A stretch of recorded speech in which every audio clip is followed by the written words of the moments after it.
Hey Dialectics, today we're going to be breaking down The Conquest of Bread by Peter Kropotkin. It is a very foundational anarcho-communist work. It goes into what anarchist communism is and basically breaks down the whole thing. In chapter 1 is called Our Riches, or basically like you didn't build anything by yourself. All the wealth in society, the tools, the roads, the food, knowledge, housings, hospitals, factories, all exist because of collective labor. It's not the product of one individual genius or the hard work by the rich. Generations of workers, scientists, and inventors and laborers built all this together. No one has the right to hoard it. Even if you are the inventor of something, you needed society around you and all of the inventions of the past for you to invent the thing you invent. Like Amazon could not have functioned without the US Postal Service, without the internet, without cell phones, without all of the things that led to Amazon functioning. So Bezos doesn't deserve everything Amazon got because he didn't actually invent all of that.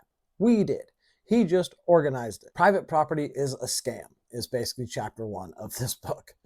The rich guy owns his factory, but the workers built the factory. The workers work in the factory, and the workers produce everything in the factory. All the owner does is own it, which is just a lie. Like, private property in and of itself is a lie. Chapter 2, Kropotkin goes into the well-being for all. Basically, he's saying you can't have a revolution on an empty stomach. What do we actually do after a revolution? Feed people, house people, make sure everyone's basic needs are met immediately, no waiting. Revolutions fail when they don't meet people's needs fast enough. Kropotkin points to past revolutions, especially the French Revolution, where the people rose up. They overthrew the old system, but they had to wait for property disputes, bureaucratic debates, and new elites to figure out what happens next. Meanwhile, people were still hungry and freezing.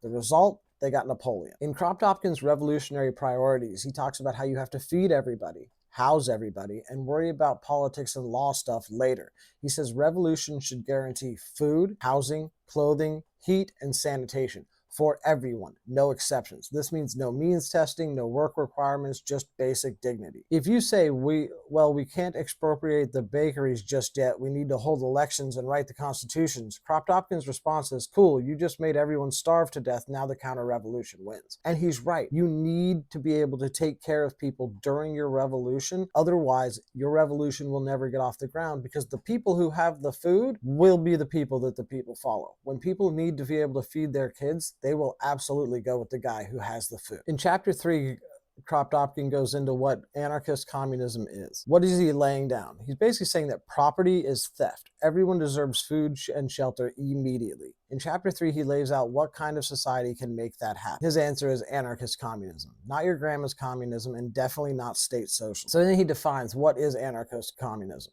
No private property, especially not of land, factories, or housing. No centralized states. No presidents, parliament, or DMV. No coercion or wage labor. No one is forced to sell their labor to survive. Free association. You work with who you want, when you want. Communal ownership of means of production. That means the farms, the tools, the hospitals, and everything else should be owned by the community, not by one person. For each according to ability, to each according to need. That's his basic recipe. Kropotkin spends time dragging his, frenemies, the state socialists. He doesn't really like their model. Their model is, let's seize the state and then use it to redistribute everything. Kropotkin points out that that's a cool plan that just replaces one boss with another. You're still forcing people to obey a centralized authority. That is not liberation. That's just a new landlord in red. He doesn't want to take the throne. He wants to break the throne into firewood. Now, how this would actually work would be villages would share food collectively. Workers would run workshops democratically. Goods and services are freely exchanged, not bought or sold. People contribute because they care, not because they are forced to. I would probably be an anarcho-communist if it wasn't for the fact that, I've seen that people don't put their shopping carts up. So I believe we do need some form of structure to hold everything together. But this is the anarchist talking point. So that's the book we're breaking down right now. Now let's go into chapter 4. Okay, chapter 4 is called Expropriation.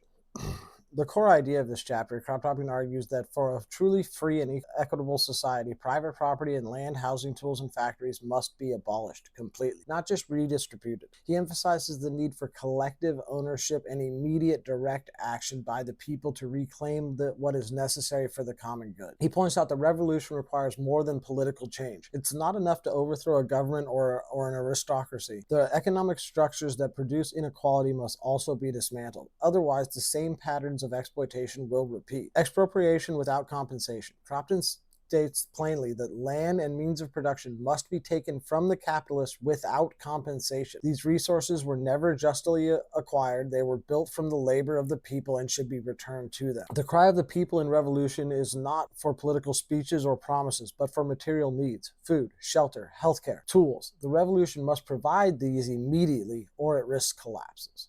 No waiting for laws. Kropotkin rejects the idea that we should wait for legal reforms or government decrees. He believes in direct actions, workers and communities taking over what they need during the upheaval of revolution. That way we can keep people fed and housed during the revolution. He argues that the fear of chaos is overblown, that the idea that expropriation will lead to chaos or destruction is just some fear-mongering from the privileged. In reality, collective management can be more efficient than just private ownership, not just nationalization. Kropotkin critiques state socialism where the state controls everything. He instead advocates for decentralized communal ownership where local communities manage resources cooperatively. I agree with him on a lot of these points, but like I said, I do believe that humans do need some kind of a state to lock everything down because humans tend to listen to authority. Chapter 5 is just food. In a revolution, the first priority must be to feed everyone. Kropotkin insists that the access to food is a basic human right, and society must ensure that no one goes hungry. Not later, not after bureaucracy, but immediately. Revolutions will fail without food. No matter how noble or organized a revolution is, if the people go hungry, they will turn on it. Hunger is more powerful than ideology. Paris Commune, he argues, failed in part because it didn't solve the food crisis. The existing system hoards and wastes food.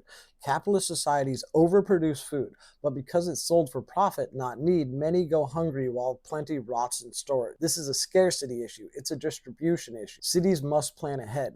Kropotkin emphasizes that urban centers must immediately take stock of food supplies and organize fair communal distribution. If they don't act fast, panic and hoarding will follow. Immediate expropriation is necessary. As in the last chapter, he argues that there is no time to wait for legislation. Food must be taken from the monopolists, the large landowners and wholesalers, and distributed freely to the people, especially the working class. Food is a social good, not a commodity. Kropotkin insists that food should never be treated as a commodity. Something to be bought and sold is a fundamental right, and society should organize itself to provide it freely to everyone. Revolution is morally obligated to feed the poor first. If a revolution doesn't prioritize the hungry and the unemployed and the struggling families, it isn't a revolution at all. It's just a change of who holds power. You don't feed the poor, your revolution will fail. Good examples of mutual aid, he cites past revolutions and natural disasters showing that ordinary people often step up to feed each other. This spirit of mutual aid needs to be organized and scaled, not suppressed by bureaucracy. It's like when there's a hurricane, everybody kind of comes out of their house and tries to help each other because humans naturally are helpful beings. In chapter 6, Kropotkin goes into dwellings. The core idea is that everyone deserves a place to live, just like food, housing is a basic human need. And Kropotkin argues that during a revolution, homes must be expropriated and redistributed to ensure no one is left out in the cold. The key points in this chapter are that thousands are homeless while the houses sit empty. In every major city, there are more empty homes than homeless people, but landlords hold them for profit. Kropotkin says this is an absurd injustice. There's enough housing, it's just locked behind rent and property laws. The revolution must rehouse the people immediately. If we're serious about change, then homeless families, overcrowded workers, and those in slums must be given better housing immediately. The revolution must seize empty and luxurious homes and use them to shelter the people. Don't wait for legal permission. Just like with food, Kropotkin says we cannot wait for laws or compensation. The needs of the people come before the profits of the landlords. He writes, the lodging question must be solved in the interest of the people and without consulting the monopolists. Basically, we got to take the houses, give them to the people, and screw what the landlords say. The poor built the cities. They deserve to live in them. The workers who built the homes and cities with their labor should have the right to live in them, not be forced out by high rents or ownership laws that benefit the rich. Organized distribution is possible. Kropotkin believed that society can reorganize housing fairly and quickly. Blocks of housing can be mapped and redistributed based on need. Families can be moved out of slums and into cleaner, safer, more spacious homes. This isn't about chaos, it's about justice. Critics of expropriation say this leads to lawlessness. Kropotkin says that we have now is lawlessness, just with fancy paperwork. Current system is unjust and irrational. Redistributing housing is restoring justice, not destroying it. So chapter 6 is all about how we should just give everybody houses as fast as we possibly can. In chapter 7, we go on to clothing. The core idea is just like food and shelter, clothing is a basic human need, not a luxury. Kropotkin argues that everyone should have decent, weather-appropriate clothing, and during the revolution, people must seize the means of producing and distributing it. Millions go poorly clothed while warehouses overflow. Kropotkin points out that clothing is stockpiled in warehouses, stores, and rich households, yet workers and the poor often dress in rags. Capitalism creates artificial scarcity through prices and private ownership. No one should freeze because of property rights. If a warehouse is full of coats and people are freezing, morality demands that those coats be taken and distributed. Kropotkin insists the right of well-being means the right to clothing, to dwellings, to food. You have a right to the basic needs of your survival. The people will seize the clothing and distribute it fairly. In a just society, no one will have a dozen jackets while someone else has none. Kropotkin calls for the expropriation of clothing stockpiles and immediate distribution based on need. We already produce enough. We just mismanage it. Kropotkin gives rough figures from France. A relatively small number of workers can produce enough clothes for tens of millions of people. The problem isn't production. It's that clothing is treated as a commodity, not a necessity. We need to abolish wage labor in clothing production. Currently, garment workers are paid almost nothing to make clothes they can't afford to wear. Kropotkin envisions a system where clothing is made cooperatively and shared freely, removing the exploitation of labor from the question. Clothing the people won't collapse civilization. Critics claim that mass redistribution would lead to disorder. Kropotkin replies, no, it will lead to decency, health, and justice. If it's capitalism that breeds chaos and suffering. In chapter 8, called Ways and Means, he goes into how do we actually pull this off? How can revolution actually organize society to provide for everyone right away without money markets? Revolutions must act immediately. No waiting, no half measures. The people won't wait for committees or 5-year plans. If they rise up, it's because they're starving and freezing now. It is bread, shelter, and clothing that must be ensured first of all. Don't try to rebuild capitalism with new managers. After revolutions, there's a danger of keeping the same oppressive structures, just under new leadership. What happened after the French Revolution? Kropotkin warns against just taking control of the state and redistributing wealth from the top down. Instead, abolish private property and meet needs directly. Stop hoarding and profiteering using existing resources, warehouses, farmland, factories, and organize production and distribution based on human need, not profit. Use the skills and tools we already have.